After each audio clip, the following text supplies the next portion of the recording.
Some crimes shake a town, some crimes break a town, and some crimes leave scars so deep that even decades later they refuse to fade. On a quiet Saturday morning in 1990, a crime so brutal unfolded in the city of Las Cruces, New Mexico, that it would forever haunt those who lived through it. Two gunmen entered a family-run bowling alley and within minutes turned an ordinary workday into a living nightmare. By the time they were finished, 7 lives changed forever, and an entire community was left shattered. This is the story of the Las Cruces Bowling Alley Massacre. Welcome to the Friday Night Campfire Stories, where darkness comes alive. This is the home of horror, mystery, and the unexplainable. Every week we dive into true crime, paranormal encounters, and terrifying tales that'll keep you up at night. If you love true crime, horror, and the unexplained, you found your new favorite channel. Subscribe now and join the campfire, if you dare. Las Cruces, New Mexico, in 1990, was a city of just over 57,000 residents. A peaceful place surrounded by desert landscape and towering mountains, known for its close-knit community, historic charm, and family-friendly atmosphere. Las Cruces was the kind of town where violent crimes were very rare. But that all changed February 10th, 1990.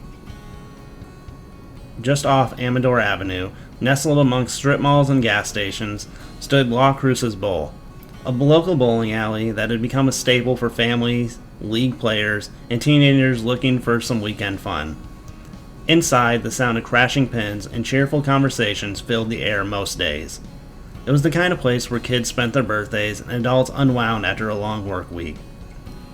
But that particular Saturday morning, it wasn't bustling with weekend bowlers, it was just opening up. Its doors unlocked for the first wave of early workers, and in a cruel twist of fate, the ones inside, at that moment, would soon become the sole witnesses and victims of an unimaginable crime. At 8 p.m., the employees of Las Cruces Bowl were starting their routine. 34 years old, the alley manager, a hard-working woman who took pride in keeping things running smoothly.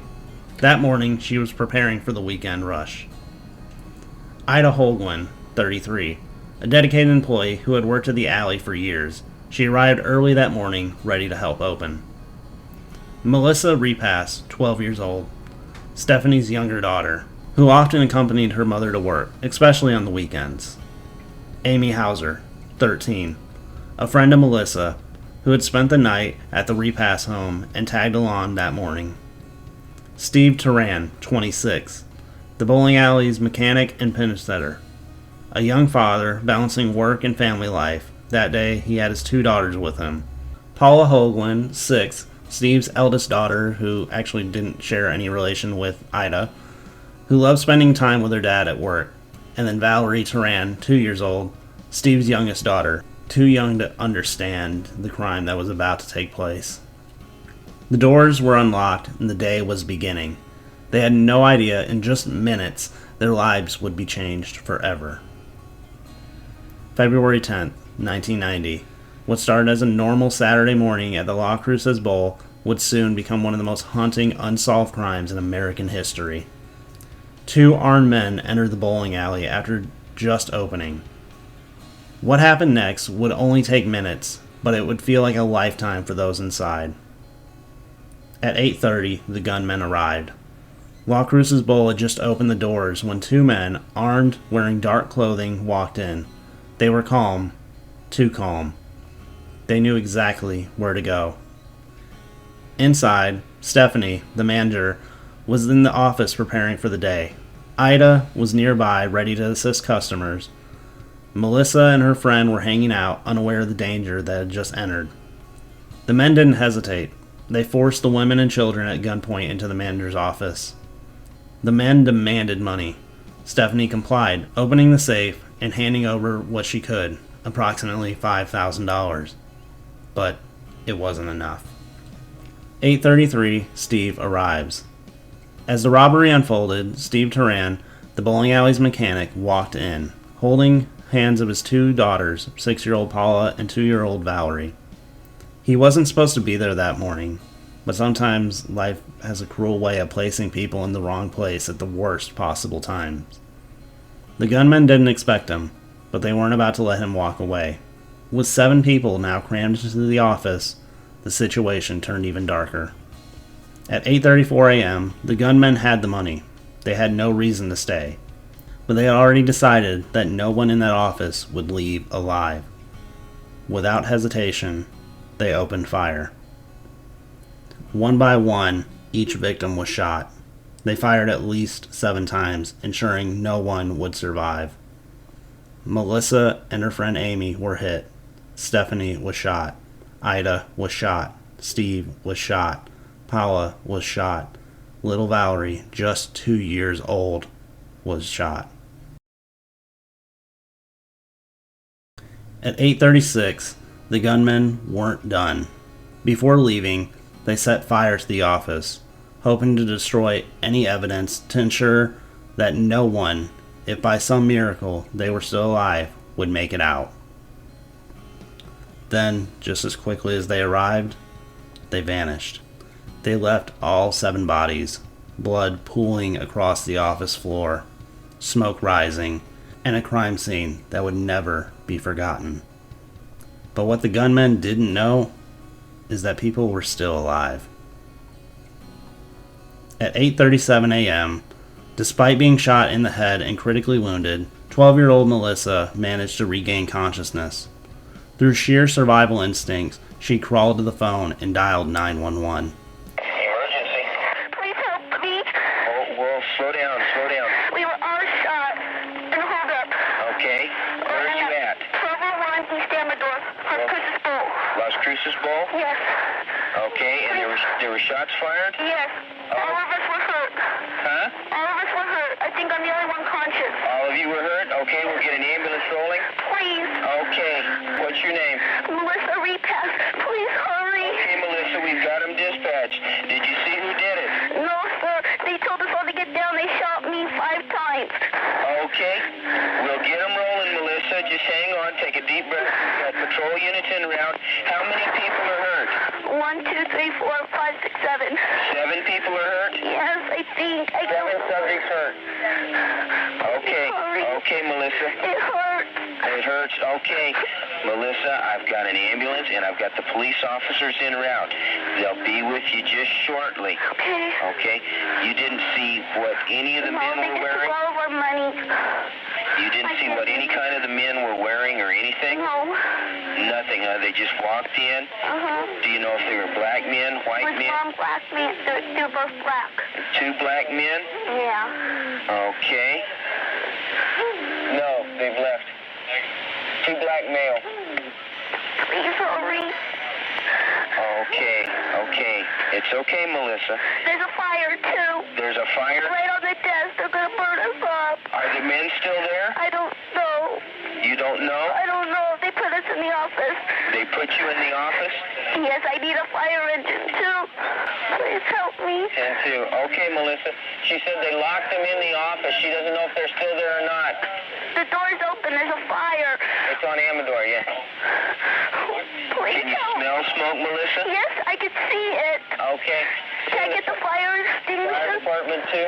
Yes. She says she smells smoke. They may have lit the building on fire. No, it is on fire. It is on fire. It is. Okay, Melissa. Can I go get Stand the... by utility 1. Oh, ow. Okay, Melissa, we've got them coming, hon. We've got them coming. If somebody... Please hurry, my mommy. Okay, Melissa, there's a police officer there now, okay? There is? Yes, there is. He's going to try and find you. Oh, we're in the office. Just tell Stand me. by at 33 traffic.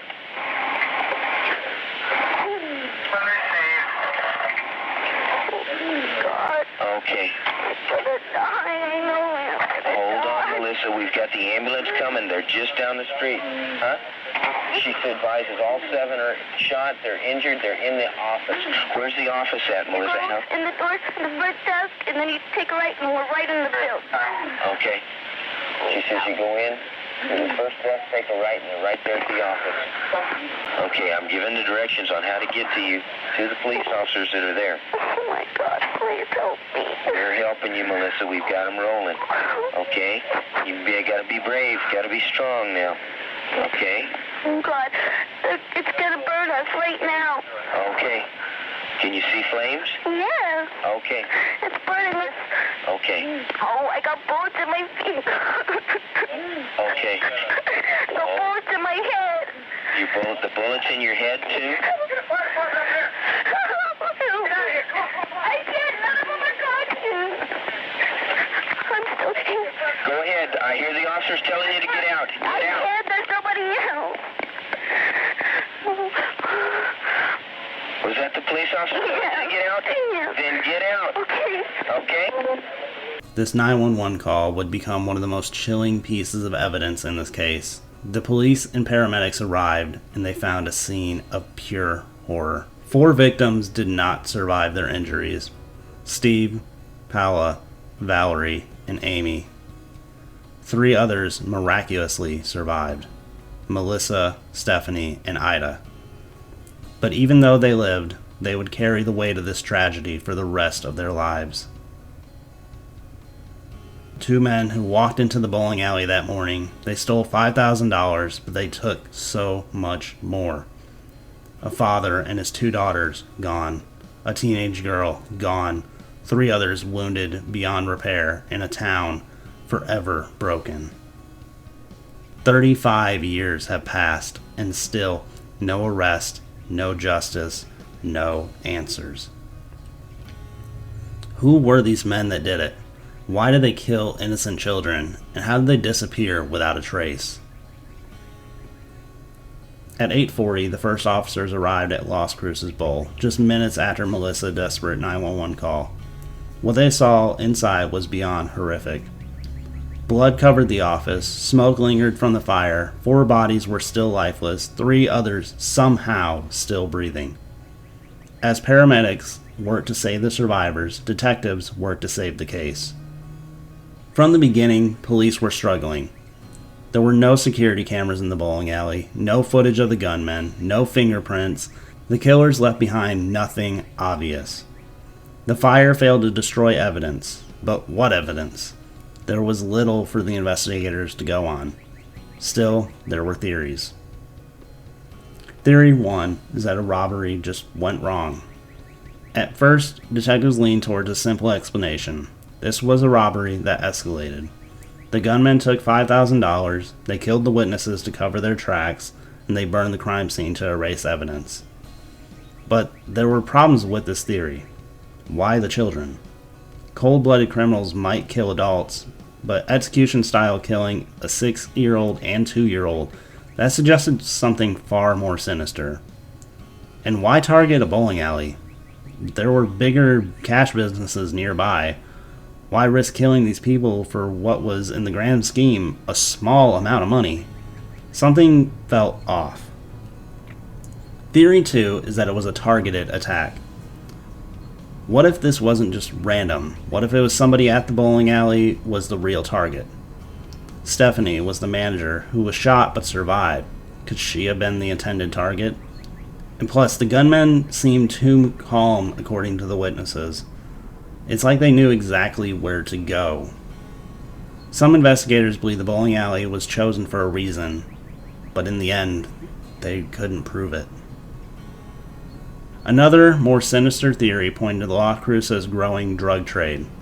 In the late 1980s and early 1990s, Las Cruces was experiencing an increase in drug activity.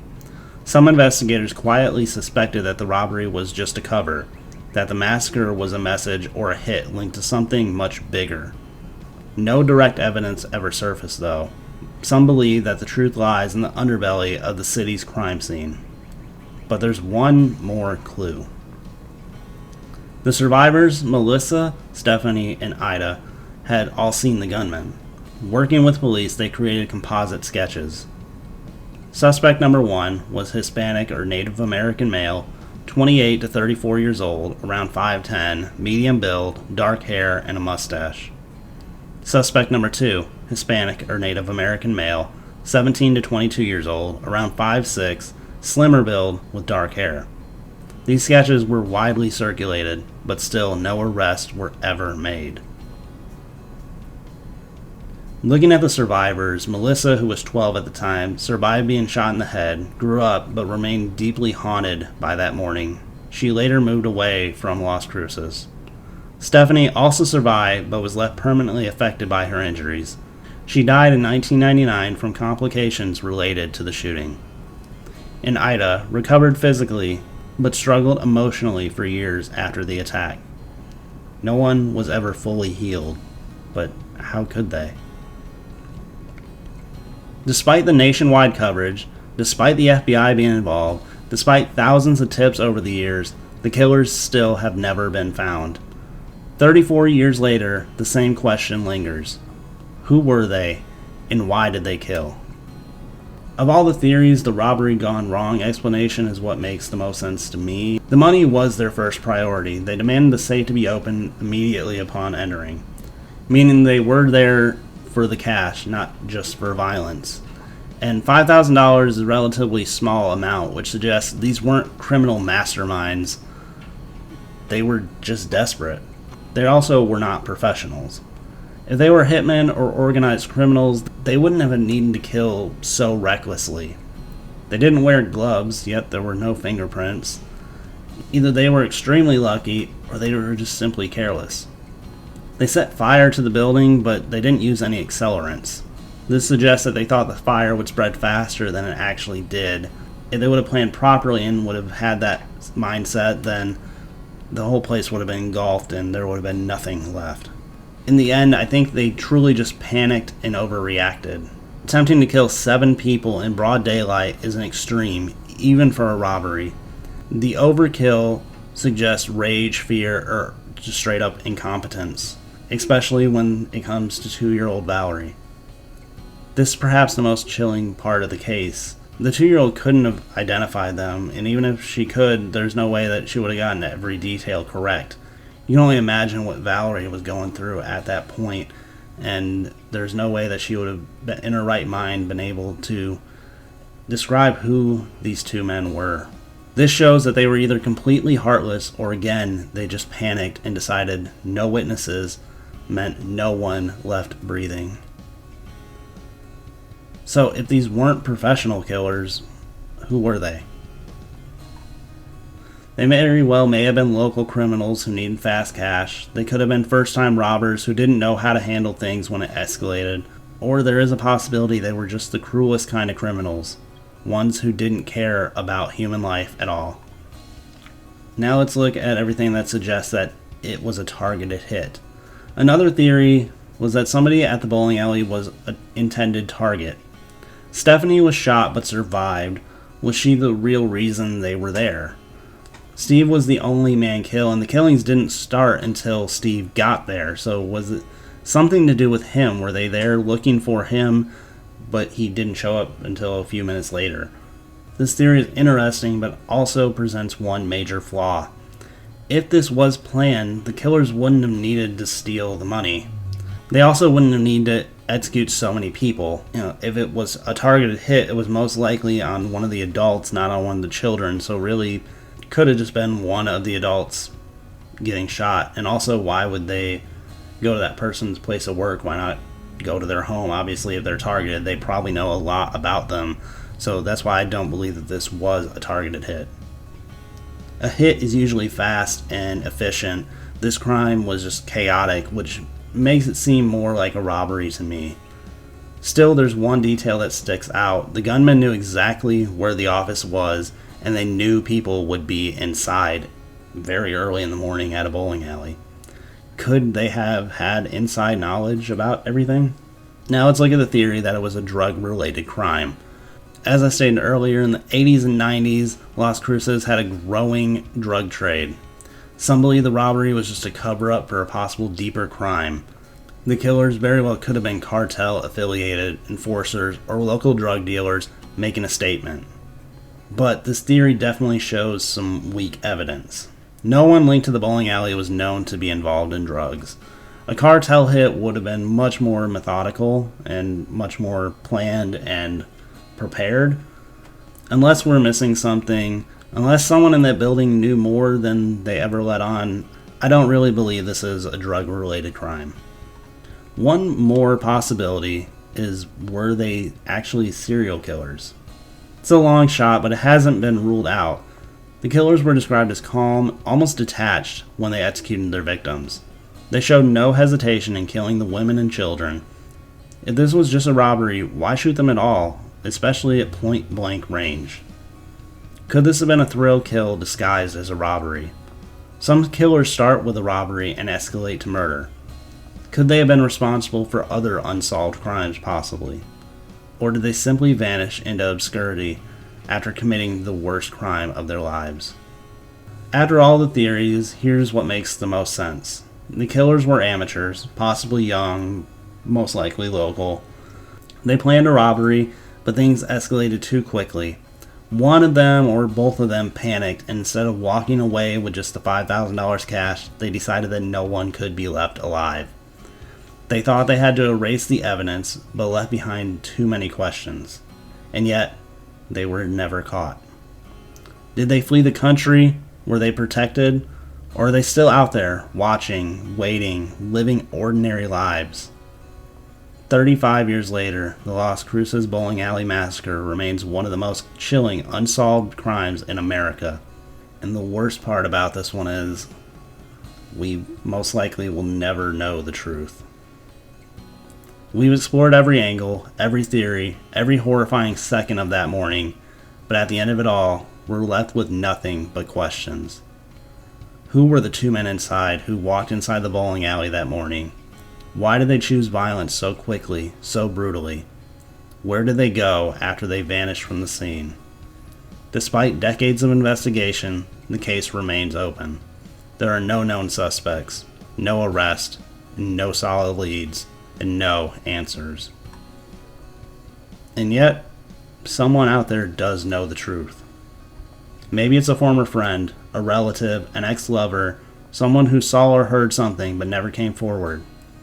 Maybe the guilt is eaten away at them for decades. Or maybe they pushed it so far down that it's nothing but a faded memory now. But here's the thing about memories. They never truly fade. If you or anyone you know has any evidence, even the smallest bit of information, now is the time to come forward. Even if it seems insignificant, or even if it's the fact that it's been 35 years since it happened, it could be the missing piece that finally cracks this case. Even if you think that somebody's already said it, your information can confirm a crucial detail. No tip is too small. If you have any knowledge about the Las Cruces bowling alley massacre, please contact the Las Cruces Police Department or submit a tip through Crime Stoppers. It's time for justice. It's time for these 7 victims and their families to finally get the answers that they truly deserve. This isn't just a crime story, it's a tragedy that shattered families and a community. We remember Steve, a young mechanic, a loving father who worked hard to support his family. Paula and Valerie, two innocent little girls whose lives were cut short before they even had a chance to begin. And Amy, with bright futures ahead of them, taken in an act of pure cruelty. Stephanie, the manager of the bowling alley, who fought to survive and later passed away due to complications from her injuries. We also honor the survivors. Melissa, the brave young girl, despite being shot, found the strength to call 911 and beg for help. And Ida, who endured the horror of that morning and lived with the memory of that tragedy. These were real people. They had dreams, families, lives. They weren't meant to be a statistic in an unsolved crime. The men who committed this crime thought they could erase their tracks. They believed they could silence every witness and disappear forever. But the dead don't stay silent, and neither should we. It's time for answers. It's time for closure. It's time for justice. And that brings us to the end of this episode of Far From Fiction. Thank you so much for watching. If you enjoyed this deep dive into true crime, make sure you hit the subscribe button and turn on notifications so you never miss a new story. Also, if you love horror beyond just true crime, check out my book, now available on Amazon, called A Perfect Journey Through Villainous Eyes. And with that, thank you for watching, and as always, thank you for spending a little bit of your evening here with me.